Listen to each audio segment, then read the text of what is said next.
Welcome to the Onion Buns.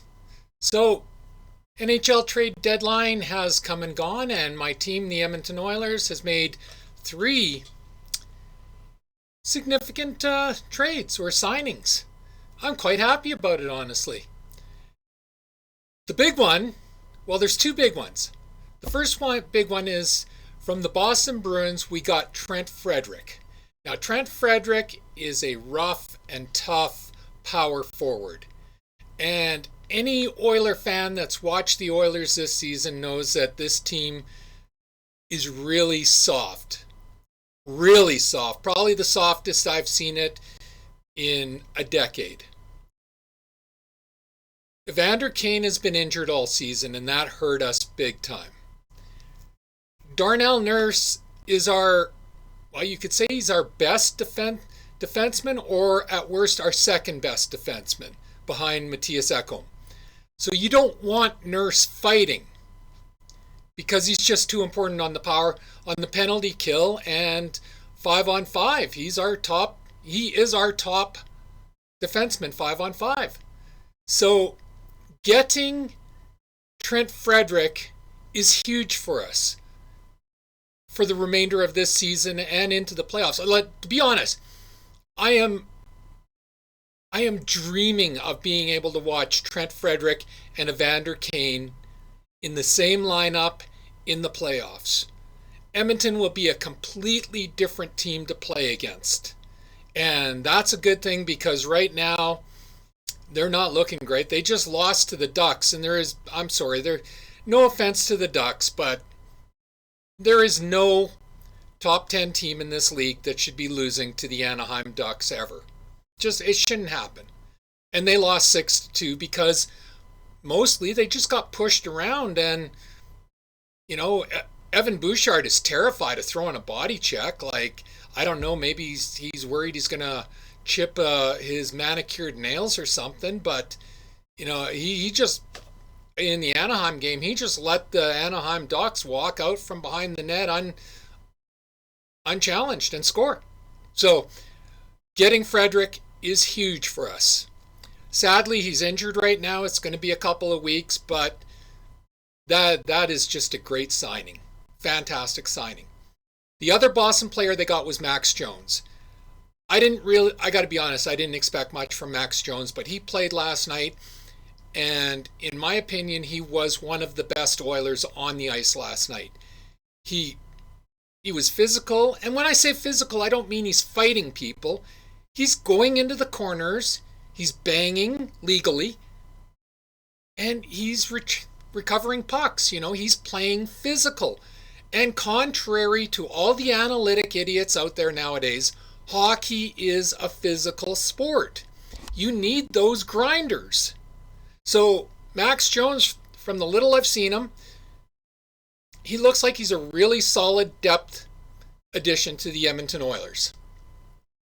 The other one is Jake Wallman. Now, he played for San Jose, and San Jose is not a good team this year.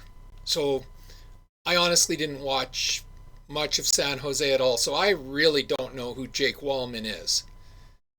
From what I've heard from the experts, is he's a decently sized offensive defenseman with a really hard shot and a great breakout pass. So that, we got a lot of that. So that didn't really get me all ooh.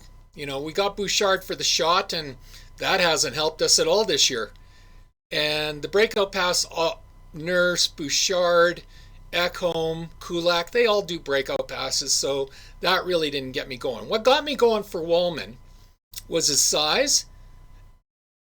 He's not a physical player, but he doesn't shy away from physicality.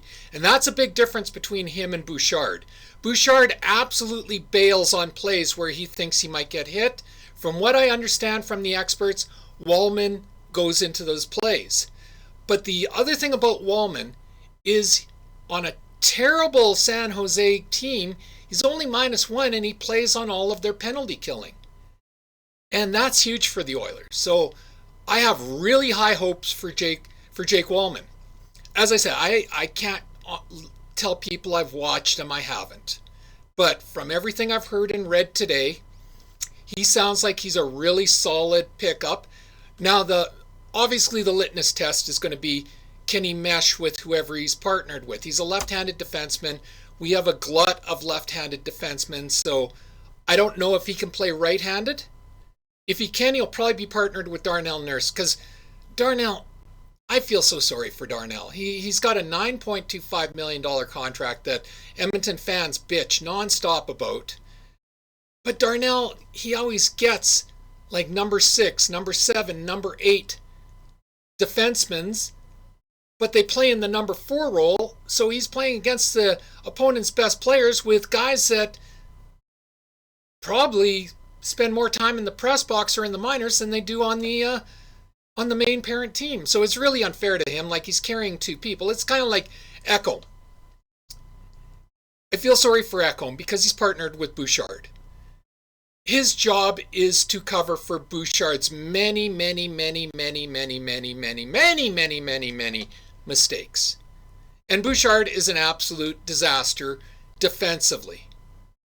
So, like, you can see Ekholm starting to wear down a bit doing this.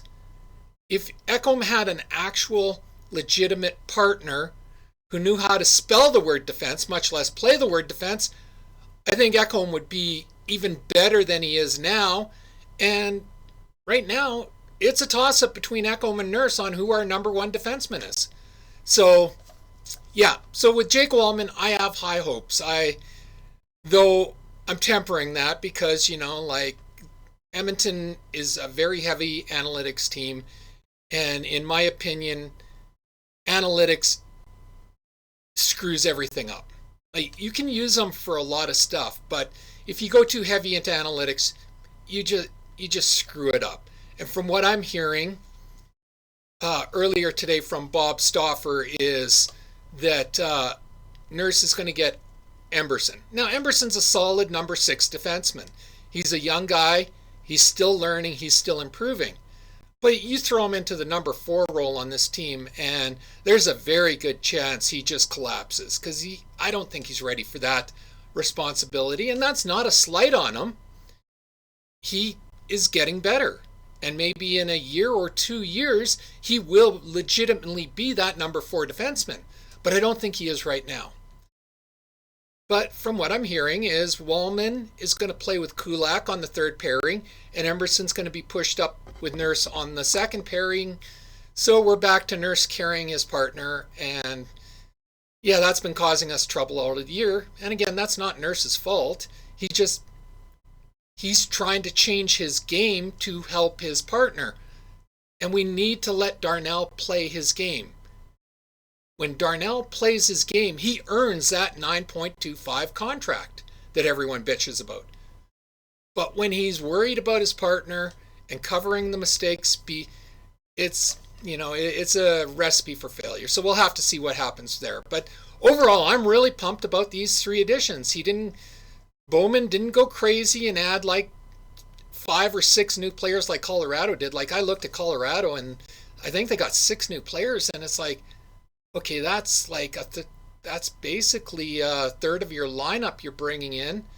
There's no chemistry. There's no history. It's like, maybe it works. I mean, it's worked in the past for a few people, but the law of averages tells us this is not going to turn out well for Colorado, putting that many new faces in at such a late period into the season. But we'll see, and I'm not a Colorado fan, so, whatever. That's them. I'm worried about the Oilers. The Oilers did 3 changes, and I'm happy with those 3 changes. Would I have liked a top 6 winger to play with Leon? Yes, I would have. Knobloch clearly has something against Jeff Skinner and will not give him the opportunity. So, if you're not going to get the opportunity, you're not going to get the chance to produce. It's simple as that. It would be one thing if they gave Jeff Skinner 15, even 20 games earlier this season, and we saw it didn't work. Okay, then you go, okay, Jeff, we tried. It didn't work. We're going to have to move on. But Knobloch refused to do that. He gave Jeff 1 game here, then he'd push him to the fourth line, then he'd put him in the press box, then he'd bring him out, and maybe 10 games down the road, he'd give him one more game. Try and, nobody's going to succeed for that. I mean, fucking Jesse Puljujärvi got more chances in the top six than Jeff Skinner has, and Jeff Skinner is a bona fide 30-goal scorer in the NHL. Jesse Puljujärvi, I don't think he ever even hit 20 goals. So, yeah, there's clearly a bias going on there. And so I guess Jeff Skinner will just sit in the press box for the rest of the season. If we win the Stanley Cup, he'll get his name on the Stanley Cup, and then he can flip the bird at the Oilers and go sign with another team next year and be happy. Because it's pretty clear under Knobloch, Jeff Skinner is never going to get the opportunity to prove himself on this team. And then you look at Leon's. I mean, I like Podkolzin, but he's not a top six player. I don't think he ever will be. I think he's a third line player, maybe even a fourth line player. And like I said, I like him. He's a solid third or fourth line player, but he's not a top six player, and that's who Leon has as a partner. The other partner is Arvidsson, and Arvidsson has been a real disappointment this season. Unlike Skinner, Arvidsson has been given every opportunity to prove he can play in our top six, and he just hasn't. And I don't know why. I'm not going to throw out the conspiracy theories. I don't know why, but he hasn't. So anyways, trade deadline has come and gone. The Oilers picked up defenseman Jake Wallman, Trent Frederick, and Max Jones, both forwards. They also picked up a guy from New Jersey. They picked up Shane Lachance, or I guess it's he's an unsigned draft choice that New Jersey wasn't going to be able to sign. So he was just a toss. And, I don't know if Edmonton can sign him. I don't know anything about him. Or maybe they just took him on for this season to make the deal, and they'll just release him at the end of the season. So he's kind of inconsequential to the whole thing. Anyway, that's all I have. As always, if you like this video, leave a like. And please subscribe. If you didn't like this video, leave a dislike. If you're a Toronto fan, you're not getting past the first round, so nobody cares what you have to say. Always feel free to leave a comment in the comment section. Don't worry, I don't swing my cane all that strongly anymore if I dislike your comment. And yeah, pew pew pew and shit. Thanks for watching. Bye.